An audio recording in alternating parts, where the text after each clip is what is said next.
What's up, you guys? It's Boomoo. I is Boomoo. Just want to give you guys a video on a great follow-up text, a great text message that you can send to a client, a potential client, or someone that you're trying to set an appointment or trying to get a close, or just a simple respond. We always go through that situation. The conversation is going so good. You're going back and forth, whether that's a client or potential person, going back and forth, and it seems like everything's going well. And as soon as you're trying to set up a date where you can meet up to enroll, so you can actually be face to face, so you can actually do your enrollment process or finalize the paperwork so you can actually seal the deal. Sometimes people will just ghost or forget to respond back to you. A great text message that you can send that actually works every single time is actually texting them by the first name ?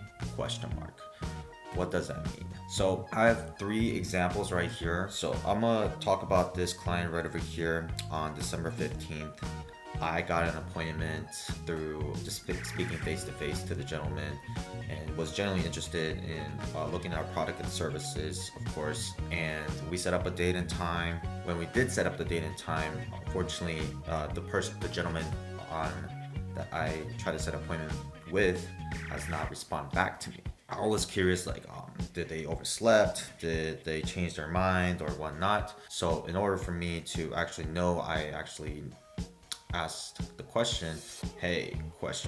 Which basically is their first name. And he said, who is this? And I obviously responded back based on something that the conversation that we had. He said my name was pretty interesting, so I popped that back on the original conversation that we had, just so he can go back to the ether of the first conversation when we did first meet.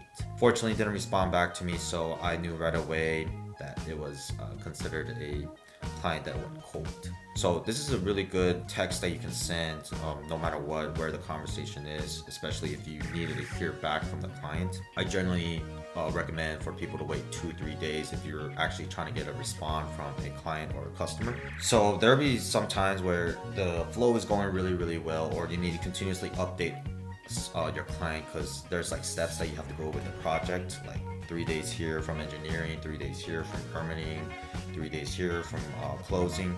So you constantly update people. And let's just say they just never respond, because sometimes clients get in this little, I've done one of the biggest tasks that I always wanted to do for my life, or these are one of the projects that I want to do, lifestyle changes I want to do. So they almost in that ether where okay, I got it done, and this gentleman is figuring it out because I trust and like that person. So they almost go ghost in a sense. So I had to get an answer, because we were going to install and we were going to finish the project, and I need to respond to confirm that we're going to show up her house at 8 a.m. so we can finalize the project and get the product that she wants. But she's been not very communicative. It doesn't help that she's an elder lady as well, so she might have not been great with her phone. It got me a little scared. Anyways, I asked her first name ? And she finally replied back, and we were able to get it installed and finish the project, just because simply you just need a confirmation from the client side as well. Just because you close it doesn't mean the product is done. You have to eventually have an extra step on certain products and services that you offer. So that was my situation right there on this one. Now I'm trying to set an appointment for this particular client. It was actually a referral, so someone very warm and very interested in the product to begin with. I was trying to schedule an appointment. I think I've been talking to this client for almost 2 months, and I was trying to get a commitment on a date that I could sit down with him. And obviously I found a date that I can sit down, and we were able to sit down, and we're actually gonna sit down tomorrow, which is actually a big client that I'm looking forward to meet. So obviously, if you guys see these text messages, it's nothing really special. It's just a communication that go back and forth.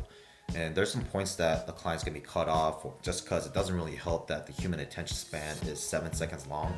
So we tend to thrift off. And you don't want to be the rude person, calling during their working hours, or calling during their lunch hours, or calling them after work hours or their family time, whatever it might be, and you prefer text. It's great, because I feel the same way. I feel like text is a very uninterruptive, more etiquette driven on how you want to communicate to someone. So that's what I prefer actually the most. When it comes to confirming appointments, it's a little bit different, and I'll probably teach you guys a video on how to confirm your appointments if you're meeting someone face to face, or a text message that you can use. I would always recommend do phone calls first. You face to face is the best. Second is phone call. Third is text. But if you're trying to set an appointment or trying to get an answer, that's the best. When you confirm appointments, it's a phone call. But I'll go on a separate video on that to deep dive in for those who are curious, and leave a comment below if you guys want that kind of video. So the most important part is that you don't want to be rude to the client, right? Or rude to the prospect, saying, why haven't you answered my text? Have you looked at my text? Hey, I've been trying to reach out to you. It seems like now you're too invested into the client. So if you're getting a dialogue and trying to get an answer on something, and the person's not responding a full day, 2 days, you always want to wait around 2 or 3 days, then reply the text saying the person's first name, ? Because the favorite word that people like to hear is their first name. It's a scientifically proven thing that people like to hear their name, which is their favorite word. So when you ask the question of like, hey John, ? John, ? You put yourself in a position, hey, I'm reaching out because I want to hear an answer from you, and you happen to not respond at all. I was curious if you text back. That's almost like a very subliminal message that you're sending when you send that text out. And there's gonna be moments where that person might not text back at all. A great follow-up text that you want to do in the next 2-3 days is everything good, the person's first name, ?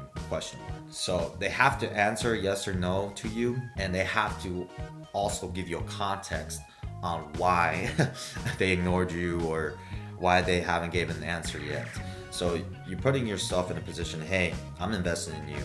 You got to put a little investment back, and we need to meet halfway. That's the psychology that I would recommend on what these text messages subliminally mean. And if they don't reply on that as well, you can say, hey John, I'm getting the feeling that you no longer want to pursue this direction with the product or look into our services.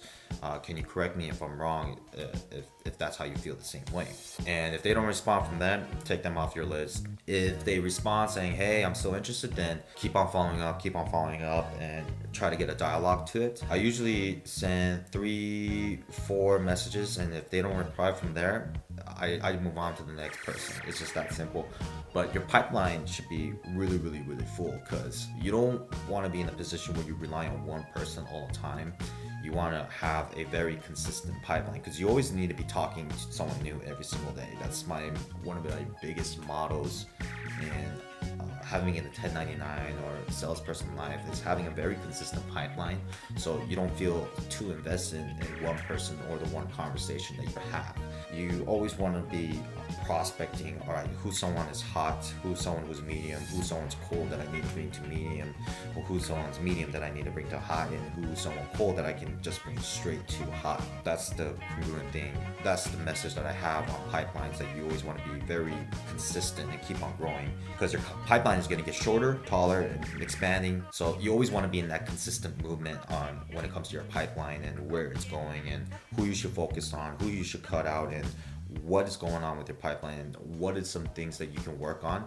Is a very constant movement that you're going to have when it comes to your pipeline. Besides that, the most important thing is the follow-up, and the fortune of the follow-up is big messages that all salespeople talk about. I think Grant Cardone is probably, along with Jordan Belfort, preaches the most, and I agree 100% of it, that follow-up is really where the fortune is. And supposedly if someone doesn't text you back, that's a great text message that you guys can use and implement to your sales, to your marketing, into your emails, or whatever communication tools that you're using with your clients. And I hope that helps, and I'll see you guys in the next one. Peace.